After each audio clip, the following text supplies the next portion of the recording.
Ja tõesti see, mida me oleme siin näinud, see, et Taani mahekuningriik, ma niimoodi nimetaksin seda, et see on teeline selline edulugu ja see on koostöö tulemus tegelikult. On näha, et erinevate valdkonnade ja erinevate struktuuride esindajad tõesti nägid mingil hetkel, et see on tähtis, et see on vajalik ja hakkasid selle nimel toimetama ja just see järelpidev töö ja koostöö on viinud selleni, et praegu siin Taanis tarbitakse ühe inimese kohta kõige rohkem mahetooteid ja samas nad on väga edukad eksportöörid.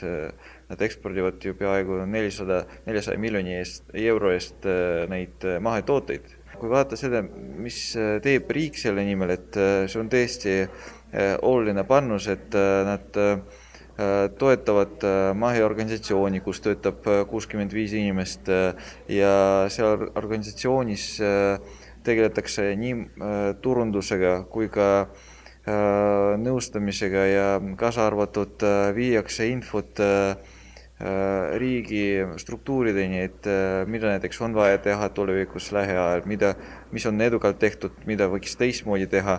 See on selline pidev selline koostöö ja tagasiside, mis on tõesti tähtis. See on suurepärane perspektiiv majanduse jaoks, seda ei tasu mitte mingil juhul unustada.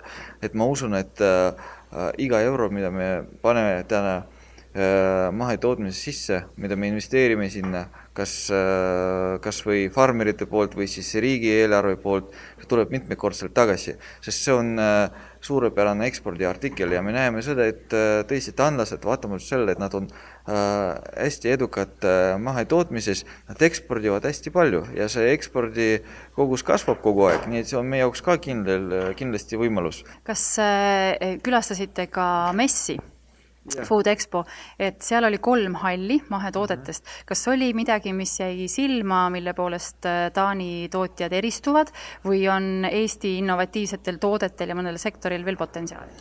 No kindlasti seal oli palju huvitavaid tooteid ja võtsin mõned ideed kaasa, aga loomulikult see potentsiaal on tohutu, et ma isegi ei hakkaks praegu konkreetselt midagi ette tooma, sest tegelikult neid asju, et kui me ütleme, et mida võiks toota ja mida võiks teha, neid on nii palju, et tõesti ainult tuleb proovida. Näiteks minu isiklik, mis on minu isiklik huvi selline ja mõte, et kitsepiima juustu tootmine. Et ma otsisin siin, ma ei leidnud seda mitte kuskilt, nii et see on üks näide, et selliseid mõtteid ja selliseid ettepanekuid võiks olla kindlasti palju rohkem.